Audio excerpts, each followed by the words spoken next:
What if humans could photosynthesize? Imagine for a moment that your body worked like a leaf. You walk outside on a sunny morning, spread your arms wide like solar panels, and instead of needing breakfast, you just stand there and soak up some rays. It sounds convenient, but is it really? First, let's think about how photosynthesis works in plants. Plants don't eat pancakes. They use chlorophyll, a green pigment in their cells, to capture energy from sunlight. With a little water and carbon dioxide, they manufacture sugar, their version of food. It's a solar-powered kitchen in every leaf. If humans had this ability, we'd need chlorophyll in our skin.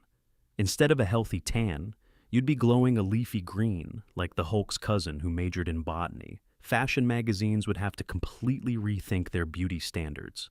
This season's shade of green would be an actual headline. But before you throw out your grocery budget and head to the park, let's crunch the numbers. A square meter of leaf surface in good sunlight can produce about 200 calories a day. That's roughly the energy in one small cookie. Now, the average human eats about 2,000 calories per day, which means to meet your daily energy needs from sunlight, your body would need to photosynthesize with around 10 square meters of skin area. That's about the size of a small bedroom. Unless you're a flat pancake-shaped giant, you're not going to get enough energy just by standing around in the sun. If humans relied only on photosynthesis, we'd all starve, slowly, while looking suspiciously like oversized succulents. Still, even if photosynthesis wouldn't replace eating, it could give us a bonus energy source. Imagine you're out hiking and you forgot to bring snacks. No problem. Just stand still for a couple of hours, soak in some sunlight, and you're good to go. Road trips would be cheaper. Lunch breaks at work might just mean stepping outside and lying on the sidewalk like a lizard. Cafeterias would be replaced by greenhouses and sunscreen. It would become a crime against dinner. Of course, there are some side effects. If humans were green, fashion would look very different. Camouflage in the forest would be effortless, but winter would be tough. Short days and weak sunlight would mean that northern populations would be chronically hungry every year.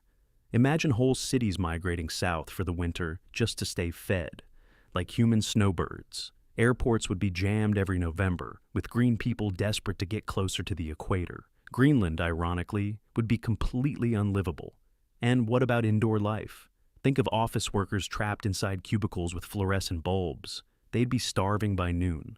Unless, of course, humans developed light bulbs tuned to chlorophyll's favorite wavelengths. Companies would sell edible light lamps that keep you fed while you're typing spreadsheets.